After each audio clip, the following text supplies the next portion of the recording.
এটা ধাক্কা দাও, ধাক্কা দাও।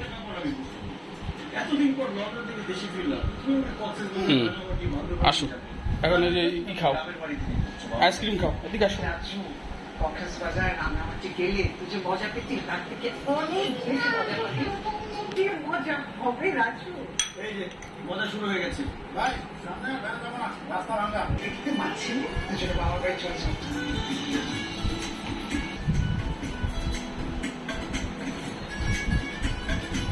কষ্ট করে হেঁটে যেতে চল আপনি দিদি। না না না, বলতে হবে। বাবা কি খাচ্ছ? আইসক্রিম?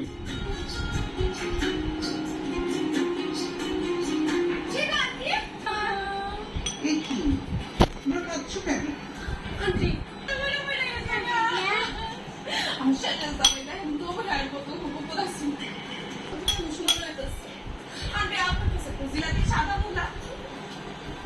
এই,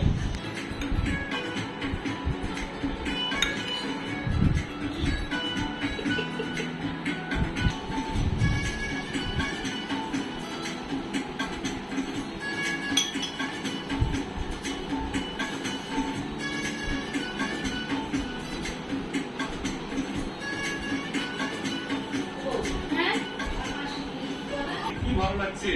মামি কেমন আছো তুমি?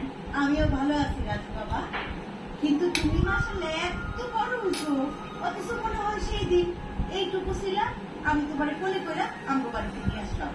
আসলেই না, তুই অনেক বড় হয়ে গেছিস। আচ্ছা দেখ না, তোর কি তোর আগের বাপ মার কথা মনে পড়ে? আগের বাপ মার কথা মনে পড়ে বলে? আমার আগের বাপ মা কে মামা? তোর বাপ মা যার কাছ থেকে পালন ছিল তারও কথা বলিস। কি বললাম মামা? মা আমাকে পালক আছে? হ্যাঁ, কিন্তু আমার কোন শাড়িটা ছিল না, তোকে তো পালন আছে। কি রে শাড়ি, তুই কি প্রশ্ন? আপা ভাইজান চুপ করো না, এসব কেন বলতেছো? কেন চুপ করবে? তুমি এত বড় একটা সত্য কথা কিভাবে তুমি গোপন করলে আমার কাছ থেকে? সত্যি করে বলো, কোত্থেকে আমাকে পালন আনছো? তোরে সত্যিটা আমি বলেছি, তোর পালো কানে নাই তো, তাহলে তোরে রাস্তা আমাকে রাস্তা থেকে আমাকে পালন দিয়ে আসছো। দাও দাও, পোজ দাও। আরে রাস্তা থেকে পুরো নিয়ে আসি তোকে পালক কোপাই বোকা ছিল মামা মামিকে এরকম এরকম দাও।